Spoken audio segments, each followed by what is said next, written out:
Daily taste the daily. ఈరోజు Osman university ఉద్యమాల వేదిక అయినటువంటి ఆర్ట్స్ కాలేజ్ వద్ద ముఖ్యమంత్రి రేవంత్ రెడ్డి మాట్లాడిన మాటల్ని తీవ్రంగా ఖండిస్తా ఉన్నా. ఇవాళ గతంలో ఆగస్టులో వచ్చినటువంటి ముఖ్యమంత్రి రేవంత్ రెడ్డి ఓయూకు 1000 కోట్లు ఇస్తామని చెప్పేసి అనేక రకాల జీవోలు విడుదల చేస్తామని చెప్పేసి ప్రగల్భాలకు పలికినటువంటి ముఖ్యమంత్రి రేవంత్ రెడ్డి ఇవాళ జీవోలు విడుదల చేయలేదు. ఒక్క నయా పైస కూడా ఉస్మాన్ సిటీకి విడుదల చేయకుండా దొంగదారిన పారిపోయినటువంటి ముఖ్యమంత్రి రేవంత్ రెడ్డి ఇవాళ ఉస్మాన్ సిటీకి అడ్జస్తా ఇచ్చేస్తా అని చెప్పేసి ఆగస్టులో ప్రగల్భాలు పలికినటువంటి ముఖ్యమంత్రి రేవంత్ రెడ్డి ఇవాళ ఉస్మాన్ సిటీకి నేను పోలీసు ప్రహారం లేకుండా వస్తానని చెప్పేసి మాట్లాడినటువంటి రేవంత్ రెడ్డి ఈ రోజు ఉస్మాన్ యూనివర్సిటీకి పోలీసు ప్రహారాల మధ్య, పోలీసు నిర్బంధాల మధ్య, అదేవిధంగా ముళ్ల కంచెల మధ్య, భారీ కేళ్ల మధ్య ఉస్మాన్ సిటీకి వచ్చింది తప్ప దొంగదారి వచ్చింది తప్ప దొరలాగా రాలేదని చెప్పేసి తెలియజేస్తా ఉన్నా.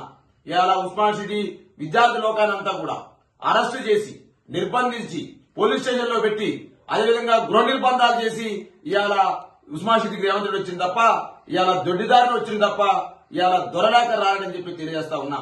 ఇవాళ ఉస్మాన్ సిటీలో ఉన్నటువంటి కళాశాల యాజమాన్యాలు ఇవాళ నమో రామచంద్ర అని చెప్పేసి ఇవాళ ఫీజు రియంబర్స్మెంట్ రాలేదని చెప్పేసి మరి అనేక రోజులుగా ధర్నాలు చేస్తా ఉన్నారు, అనేక రోజులుగా బంధువులు పిలుస్తా ఉన్నారు. మరి ఫీజు రియంబర్స్మెంట్ విడుదల చేస్తూ అని చెప్పి అడుగుతా ఉన్నా. ఉస్మాన్ సిటీకి పరిధిలో ఉన్నటువంటి సైఫాబాద్ పీజీ కాలేజీ కావచ్చు, నిజాం కాలేజీ కావచ్చు, అదేవిధంగా సికింద్రాబాద్ పీజీ కాలేజీ కావచ్చు, ఉస్మాన్ ఉన్నటువంటి సైన్స్ కాలేజీ, ఆర్ట్స్ కాలేజీ, లా కాలేజీ, బిజినెస్ మేనేజ్మెంట్ కాలేజీ, అదేవిధంగా అన్ని కాలేజీలు ఇవాళ ఫీజు రియంబర్స్మెంట్ రాక, ట్యూషన్ ఫీజు రాక, హాస్టల్లో ఉన్నటువంటి మెస్ బకాయిలు రాక ఇబ్బంది పడతా ఉంటే ఒక్కరుంటే ₹1 విడుదల చేసినవా నేను ప్రశ్నిస్తా ఉన్నా రేవంత్ రెడ్డి గారు. ఇవాళ ఆర్ట్స్ కాలేజీ వేదిక మీద ఉస్మాన్ సిటీ ఉద్యమాల గడ్డ మీద ఒక ఉద్యమ ద్రోహి తెలంగాణ విద్యార్థులపైకి, తెలంగాణ ఉద్యమంపైకి రైఫిల్ ఎక్కుపెట్టినటువంటి ఒక నియంత విసునూరు దేశ్ముఖ్ రేవంత్ రెడ్డి గారు వచ్చి మాటలు మాట్లాడుతూ ఉన్నారు.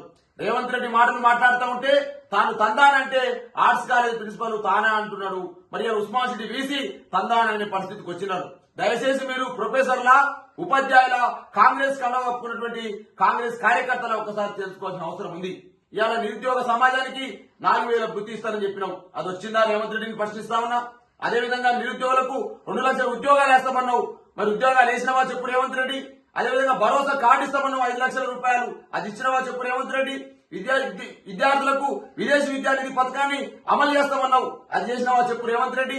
అదేవిధంగా 2 లక్షల ఉద్యోగాలు ఇవ్వకపోతివి, నిరుద్యోగ వృత్తి ఇవ్వకపోతివి, విద్యార్థులకు స్కూటీలు ఇవ్వకపోతివి, అదేవిధంగా మహిళలకు 25,000 ఇవ్వకపోతివి, ఉద్యోగ కేంద్ర విడుదల చేయకపోతివి, అదేవిధంగా హాస్టల్ మెస్ బకాయిలు రద్దు చేయకపోతివి, అదేవిధంగా ఇలా విద్యార్థులకు ఏదైతే పేద పిల్లలు ఎస్సీ ఎస్టీ బీసీ మైనార్టీ వర్గాలు చదువుకున్నటువంటి హాస్టల్లో పిల్లలు కాస్మెటిక్ ఛార్జీలు రాక ఇవాళ హాస్టల్లో విషాహారం తిని ఎలక కాటుకు గురై, పాము కాటుకు గురై ఇవాళ 100 పైసలకు పేద విద్యార్థులు సరిపోతుంటే నిమ్మకు నీరెత్తనట్టు ఎవరిస్తున్నట్టు దగుల్బాజీ ముఖ్యమంత్రి ఈ రేవంత్ రెడ్డి. ఇవాళ కాంట్రాక్ట్ ఉద్యోగులు అనేక మంది అనేక రోజులుగా ధర్నాలు చేస్తా ఉన్నారు, మిమ్మల్ని రిక్వెస్ట్ చేస్తా ఉన్నారు.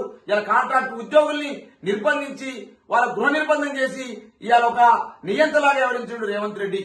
అటువంటి నియంత రేవంత్ రెడ్డి ఇలా ఆర్ట్స్ కాలేజ్ వేదికగా పెద్ద పెద్ద మాట్లాడుతూ ఉన్నాడు. ఏదో పేద విద్యార్థులు చదువు మీద ధ్యాస బాగుందట, అదేవిధంగా విద్యార్థులకు విద్య నేర్పాలనే ఆలోచన బాగుందట. అయ్యా మరి ప్రభుత్వ పాఠశాలలు 2000 నుంచి 5000 వరకు మూసివేసే పరిస్థితుంది. ఏకోపాధ్యాయ పాఠశాలలు ఉన్నాయి, మౌలిక వసతులకు ఇబ్బంది పడుతూ ఉన్నారు. ఒక్కొక్క స్కూళ్లలో ఒక టాయిలెట్ ఉంది. ఇవాళ విద్యార్థులనే వాళ్ళకు బారికేళ్ళై ఇవాళ టాయిలెట్లు చేసేటువంటి పరిస్థితికి వచ్చింది. అయ్యా రేవంత్ రెడ్డి, నీ ప్రగల్భాలు ఆపు, నీ దొంగ మాటలు ఆపు, నీ మాయ మాటలు ఆపని చెప్పేసి రేవంత్ రెడ్డి సూచన చేస్తా ఉన్నా. తెలంగాణ ఉద్యమంలో లేవైతివి, తెలంగాణ ఉద్యమంలో రైఫిల్ పట్టుకుంటువి, ఇవాళ ఎన్నో రకాల హామీలు ఇస్తేవి, నిరుద్యోగులకు అడ్జస్తా ఇచ్చేస్తాంటివి. ఇవాళ 2 సంవత్సరాలు అయిపోయాయి. కనీసం నిరుద్యోగులకు అశోక్ నగర్ చౌరస్తాలో నీ రాహుల్ గాంధీ సమక్షంలో అనేక రకాల హామీలు ఇస్తేవి, ఒక్క హామీ నెరవేర్చకపోగా గ్రూప్ 1 లో అన్యాయం జరుగుతుందని చెప్పేసి విద్యార్థులు కొట్లాడితే వాళ్ళను పోలీస్ స్టేషన్ లో పెడితివి. అదేవిధంగా విద్యార్థులకు ఏదైతే అప్లికేషన్ ఫీజు ఉండదంటివి, అప్లికేషన్ ఫీజు విడుదల చేస్తుంటివి. అదేవిధంగా విద్యార్థులకు సంబంధించి మెగా డిఎస్ చేస్తుంటివి, దగా డిఎస్ చేస్తేవి, కనీసం 5,000 ఉద్యోగాలు కూడా లేకపోతేవి. అదేవిధంగా విద్యార్థులకు సంబంధించి రకరకాల మాటలు మాట్లాడిన నువ్వు